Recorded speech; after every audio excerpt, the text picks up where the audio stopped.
Hello and welcome to Revsportz. I am Subhayan Chakraborty at the Gold Coast Stadium, also known as People First Stadium, and India have just concluded their final practice session of this entire Australia white ball tour. Currently behind me, the Australian team has turned up for their final practice session, and for both the teams, this is the last time they are going to train before the final two matches, with the fourth T20I also starting tomorrow. It's going to be an interesting contest, given that this is the first time India is playing in this venue, and of course, this is the first time India and Australia are locking horns in men's international at this particular venue. This is typically an AFL stadium or an NRL stadium, rugby or footy, as you can say in layman's term. But this stadium will pose some challenges for the players, especially the batters. I will come to that, but let's give you all a small brief on what transpired inside the India nets. And if you can, to start with, it was Sanju Samson who was there to bat at the nets in the first position. Now that brings to the question whether the Indian team management will continue with this experimentation phase, which we have seen throughout this white ball series. When asked to Morne Morkel in the press conference, and you can go and check out that press conference that is available in our video section, he was asked about whether this is just a series where the Indian team is looking at trying out all the players, the best, trying to find their best combination in terms of heading towards the World Cup. And Morne Morkel exactly said that. I asked Morne about Arshdeep Singh as well. What is the communication to Arshdeep when he's not part of the playing 11, considering he is the primary and leading wicket taker of this format for the Indian team? He said, the communication is clear, and you can find the answer in that press conference. So do check that video out as well. But as we have been saying from very first day, this series, the Indian team management, the think tank, is looking to experiment, to use the French players, put them in difficult situations in different against different oppositions, in not different opposition but in different scenarios. And that's what the team management has been doing. If you look at the promotion of Sanju Samson before he was left out of the playing 11, that was just due to the fact that the team management wanted to put him in tough conditions. And with Sanju arriving at the nets at the very first, don't be surprised if he's brought into the playing 11 once again. Although there was a incident where Sanju Samson was hit on his neck by a sharp Jasprit Bumrah bouncer, after which he was not too happy with the kind of delivery Bumrah bowled to him. They were having that conversation, and even after the practice session, they both were seen not arguing, but having that conversation that you should not have bowled me that delivery. Sanju was telling Bumrah, but Bumrah said it's just a practice session and you have to play the best. And Sanju and Bumrah, they went about their chatter after the practice session. And even while leaving the stadium, Sanju was having that conversation with Gautam Gambhir. So don't be surprised if Sanju Samson is back in the 11, and you see both Jitesh Sharma and Sanju Samson being part of the playing 11. Now, which player will this team management leave out? That is for them to decide, in case they are bringing Sanju Samson back in the 11. But there are plenty of other things to also talk about. Arshdeep Singh making a mark. So is that the end of this Harshit Rana experiment, where the team was trying him as a pinch hitter, listing him as a number 6 in both the first T20Is,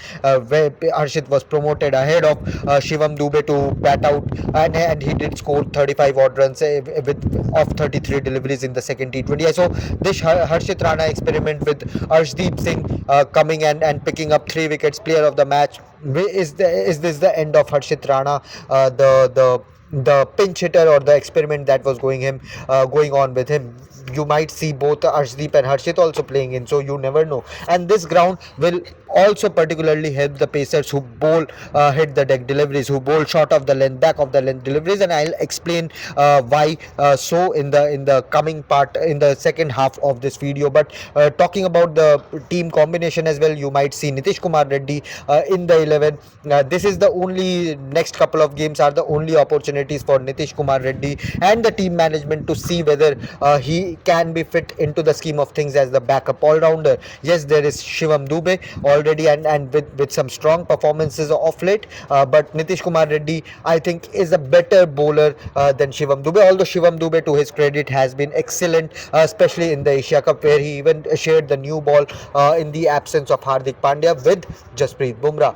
So Shivam Dube versus Nitish Kumar Reddy, or whether both will play or not, that remains to be seen. But in these conditions, with the longer square dimensions, as I was saying, I'll show you the visuals of this ground as well. But with the square boundaries being a bit longer, bowlers who hit the deck hard, who bowl short of the length deliveries, they will have a considerable advantage. Batters who like to play square of the wicket, they will have a slightly disadvantage, and that is why the focus at the nets was to play at the even the horizontal shots. The batters were trying to put it over the mid-off and mid-on region. So the focus, even with the horizontal bat shots, was within the V. So is this just due to the fact that the square boundary dimensions are pretty massive in this particular ground?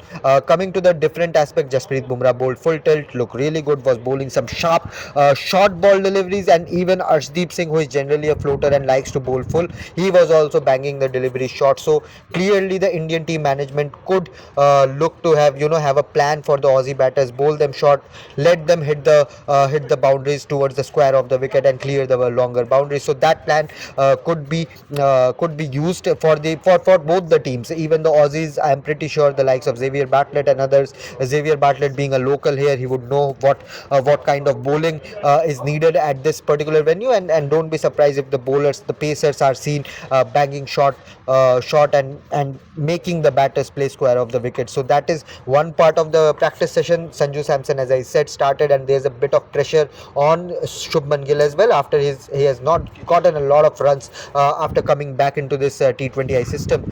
Asia Cup was pretty ordinary. Only one match where we can say was a hit on Shubman's behalf, that 21st September's match against Pakistan.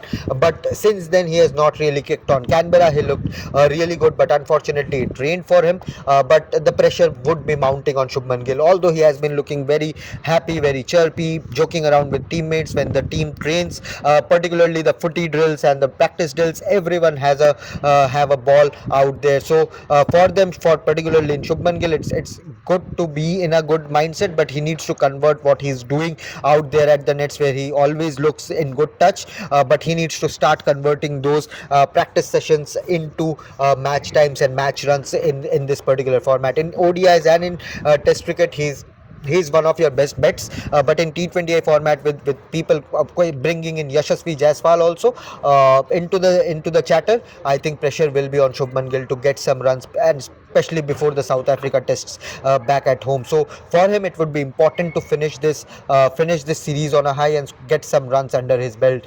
For Surya Kumar Yadav, the case is same, although he's batting at a far higher strike rate than Shubman Gill. The risk is extremely high risk, high reward game. But for Surya also, he has not gotten big runs in terms of 50s and 60s, which he has done in the past when he was the number one T20I batter in the world. For Abhishek Sharma, the craze is insane in this particular format. I think whatever fans we talk to, Abhishek Sharma is the talk of the town. And even if you go through the Shane Watson press conference, he spoke very highly of Abhishek Sharma and what he is doing at this moment, redefining the way this format is played. In terms of the bowling combination or the team combination, I don't see plenty of changes.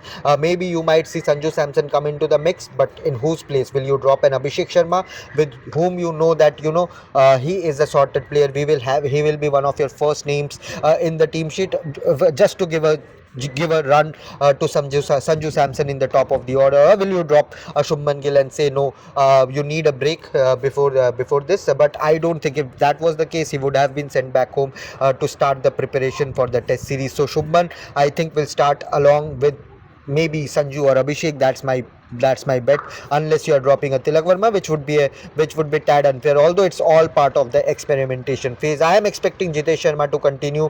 I am expecting Nitish Kumar Reddy to come into the 11 and see what he can do before Hardik Pandya gets fit for the South Africa white ball series. So for Nitish and for the team management, this is the only last couple of matches where you can test him and see whether he's ready to be the backup of Hardik Pandya in this particular format. So plenty of things to look forward to. The team trained full throttle. They had a pretty fun practice session. So I'll leave you with a few visuals of the next, and yeah, keep liking, keep sharing the videos, and keep subscribing to our platforms. Let us know what your preferred playing 11 would be. Whom would you drop to a custom Sanju Samson in the playing 11, or so should Sanju Samson be in the 11 is the first question. That's up to you to decide. Drop your comments down below and keep following us. Thank you so much for watching for now.